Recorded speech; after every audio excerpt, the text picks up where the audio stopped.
Some interesting comments yesterday from Mexican President Obrador. One of the things he did was to thank Joe Biden yesterday. So check this out because he had some nice words for Biden. You, President Biden, you are the first president of the United States in a very long time that has not built not even 1 meter of wall. And that, oh, jeez. we thank you for that, sir. Yeah, sure. You're welcome. Not even 1 meter. So what does that mean? We haven't, that could be 100 miles, 1,000 miles. He hasn't built 1,000 miles. Has built 1,000 Could miles. be an inch. I don't know. I don't know what is it.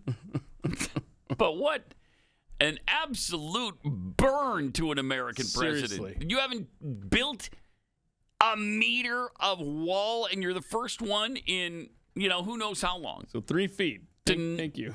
Yeah, a little over 3 feet. To not protect our southern border at all. And, of course, he thanks you for that.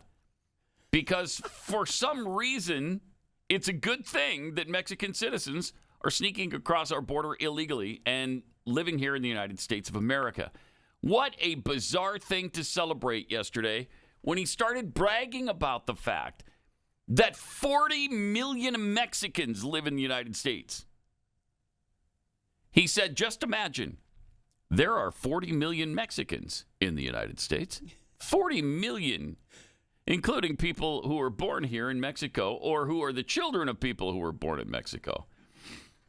Obrador's proud Mexican first advocacy for ethnic Mexicans. Is that a Mexican first policy? That you're grateful and proud that 40 million Mexicans live here? Was his How goal is that Mexico first? to make Biden look even worse on this issue? I don't know. I'm flabbergasted by it because the guy is bragging that his country is so pathetic that a third of the present population of Mexico left his rat hole country to try to eke out an actual reasonable living for themselves here in the United States because they couldn't do it in Mexico. You're such a bad nation that can't provide for its people and have no opportunities for tens of millions of people that they have to leave and go to another nation. Can you imagine if a U.S. president bragged that, yeah, about 100 million Americans live in Canada right now? We were in such dire straits here that they had to move to Canada to make ends meet. So we're pretty proud of that. Wow. I mean, what a weird, bizarre thing to be proud of. It's so weird. And it's probably a bigger number than even that. I'll bet it is. Did you see? I'll bet it is. Yeah, over the break, ICE admitted that it has no records of hundreds of thousands of illegal immigrants released into the country. Oh, of course. Of course. Help us. Yeah. I mean, that's what we know, but we've known that for a long time. It's Right. just weird to hear them admit it. But they're saying that the federal government, they were under their control, then they released them. They're not talking about the ones that have just come across without any kind of interaction. They're saying, yeah, we've had encounters with them, and we've detained them, and got all this, but we still have absolutely no information on them. Yeah, but some of them, Keith, pinky promised that they'd come back for their court date. Okay, so they got a pinky promise from them, and you know how solid that is. So we'll see how that goes. Those simultaneous sniffs, I'd like to point out. So at the summit yesterday or the day before, Biden pushed the globalist pro-immigration, pro-migration, nation of immigrants narrative, which I hate that. A nation of legal immigrants is what we have. Legal immigrants. It is not a nation of illegal immigrants. He said, look, as all of us in the United States are immigrants, mine go all the way back to the Irish famine. Yeah, so do mine, but they came here legally, and they went in the front door. They came in through Ellis Island, and they were recorded, and we knew what they were doing here, and we knew what their plan was. Biden's use of immigrant demotes the status of American citizens to that of illegal migrants because the same immigrant term is normally used by establishment outlets to promote or condone illegal migrants. He also called for the use of global labor to fill jobs in the U.S. economy, regardless of many sidelined Americans and regardless of the impact, the economic impact on ordinary Americans' wages and rents. He doesn't care. He doesn't care about that. Just keep it coming. He recently announced a plan to allow 360,000 people from 4 countries to move to the United States each year. That huge population transfer from Cuba, Nicaragua, Haiti, and Venezuela is in addition to the global flow of illegal migrants and Congress's normal inflow of roughly 1 million legal immigrants. Can you imagine that? We allow 1 million people a year to immigrate here. Legally. 1 million. And that's not enough. Not enough. Now, Biden's got to increase that by 360,000. And then we increase it by 2 million a year through illegal immigration. That's a pretty good inflow. Can we handle that indefinitely? As long as they want to come, we just keep letting them? Because eventually this is going to, it's already caught up to us, but it's going to get a lot worse. Eventually these chickens are going to come home to roost. Yeah, one of the first things that Donald Trump said, I think in his, when he came, down the escalator and announced that he was running for president, wasn't it that speech where he was like, you either have a country or you don't? Yeah. You have borders or you don't. Yes. That is absolutely true. If we don't have borders, we don't have a country. It's pretty simple. Sounds like a simple statement. Yes. But it is. It's a fact. It is. You can't have a country without borders. It's not by definition a country if you don't have borders. Right. That's right. It's so frustrating. It's so maddening. You've got to protect your sovereignty. You've got to protect your interests. That has to come first. And then once you've done that, then you can welcome, others to our country. As long as you know who they are, what they plan to do here, can they do it? Will they contribute something? And that's not wrong to ask of them. What are you going to contribute to us? We should be asking that question. Because if we're just going to have to support everybody who comes here, or half of them, or a third of them, who knows how many we're going to have to just support and take on. We can't do that indefinitely. Yeah, we're going to need export tariffs on money orders sent back to Mexico. They should have done that a long time ago. 80%. Holy cow, they should have done that a long time ago. 80% goes to the government. We'll send you back 20%. What? It's still you're coming out ahead, Mexico. What's your problem? It is Mexico's either largest source of income or second only to tourism every year.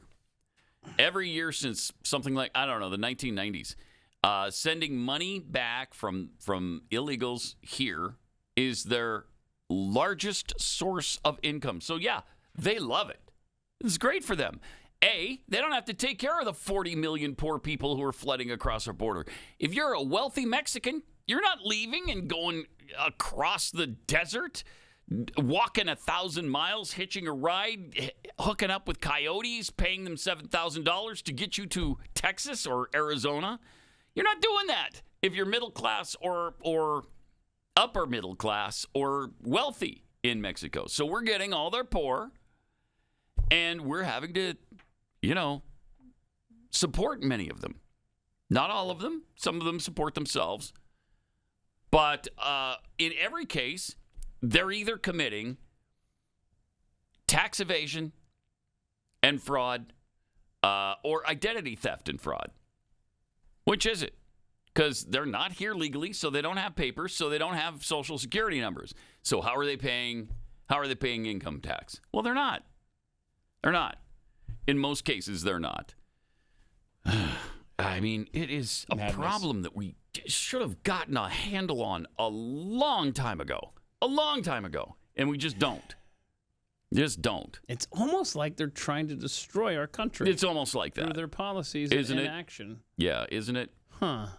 Almost. All right, let me tell you about Start Mail. Free email services like Gmail and Yahoo aren't really free. You pay with your privacy.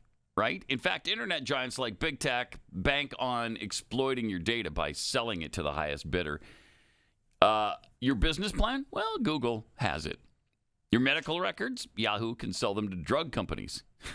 This is why I absolutely love StartMail, because it protects your identity. It protects your inflow to your email. My Gmail account, I don't even go there anymore because it's just filled with garbage. I mean, it's unbelievable. That's why you need StartMail. StartMail keeps my email private. Every email can be encrypted, even if the recipient doesn't use encryption. When you delete an email in StartMail, it's gone forever. It's also backed by the most stringent privacy laws in the world. You get unlimited anonymous aliases. This feature protects your main email address from spam and phishing attacks. It's fantastic.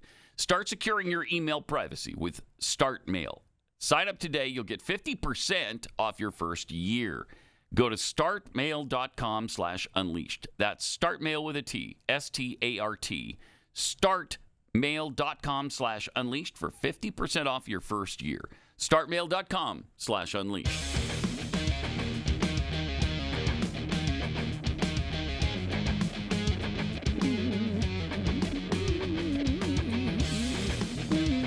This is Pat Gray Unleashed. And just another note on the immigration situation. We're the only nation on earth expected to put up with this. There is no one else who is expected to just take unlimited amounts of illegals crossing their border, support them, allow them to keep flowing in freely, and don't do anything about it. And then if you do something about it, like here in the United States, well then, you're a hater. You're a xenophobe. But other countries aren't burdened with that. They can protect their border because they're expected to. I mean, and that especially applies to Mexico. Remember the words of Felipe Calderon. I should play him here, as a matter of fact. Yeah. Because it's madness that we're expected to just bend over for it, but they don't have to. No, they need to fulfill a form. He's asked, this was years ago, by the way, but he was asked if... Can anyone just come across the border into Mexico? Can they just flow across the border and just stay there? No, they need to fulfill a form.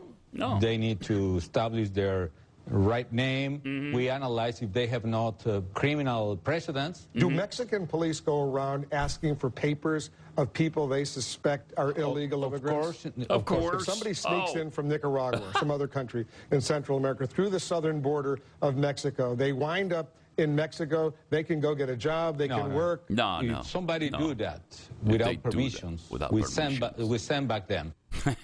It's one of my favorite clips of all time. No.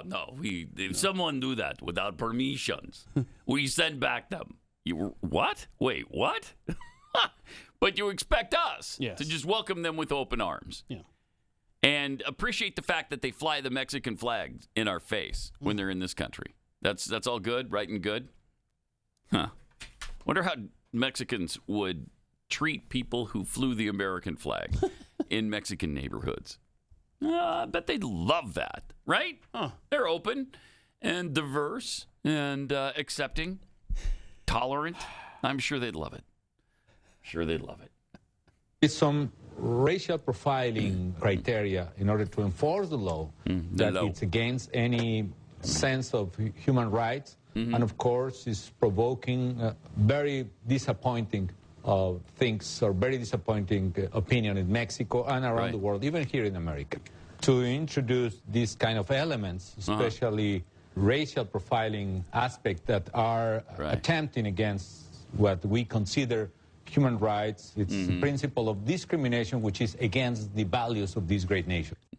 You just said it's okay for police to knock on doors in Mexico to find out if you're a legal resident. Yeah, but in Mexico it is, but it's America, it's not okay here. That goes against your values, doing it here. Yeah, we do that, but you guys shouldn't be doing that. Jeez. I mean, and we've had those policies forever. between Mexico and the United States. It's just a one-sided relationship that they just continue to exploit. This world is a clown show, man. Calderon exploited it. Obrador's exploiting it. They love it. And nobody ever calls them on it. In fact, when Calderon was in the country and was saying these things a couple of years ago, he went to Congress and got a standing ovation. I strongly disagree with the recently adopted law in Arizona. Oh, yeah, It is a law. Yeah. Listen to that. Yeah. It's a law. He's got more. It's a law. It is a law Yes. that not only ignores a reality that cannot be erased by decree, but also introduces a terrible idea using racial profiling as a basis for law enforcement. Right. There you go. Yeah, So that racial profiling. to remind you what that heinous Arizona law was. Oh, it was heinous. It too. was heinous. You're going to probably throw up when you hear some of the SB details. 1070. And to refresh your memory here, Okay. The U.S. Supreme Court, by the way, upheld this law that says that You mean the law? that we can check your immigration status during a law enforcement stop. What? Yeah. So if you have a run-in with the law, then they can check your immigration status. I just threw up a little bit in my mouth right there because of that heinous policy. It's just sickening. It's just a human rights violation that can't be tolerated. And feel free to check my immigration status if I have a run-in with the law. I don't care. I don't Right?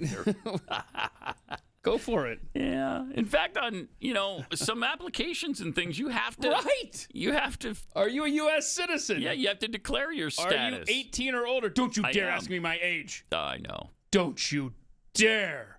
Don't ask me what sex I am. It can change from the time I turn in this document to when you read it. In fact, from the time I started writing it, my status has changed. You have my whiteout? gender has changed. You have whiteout? Because on page 1, I felt like a dude, and now I'm back here on page 3, and I'm feeling more vulnerable today. Right. So. I swear. I can't. This world sucks so much, man. It's just unbelievable. It really is. It really is incredible. And, it's interesting, again, that the immigration thing has flared up again because, we've been talking about this for a really long time on the radio, well over 20 years. In Houston, it was the main topic almost every day. Yeah. Really.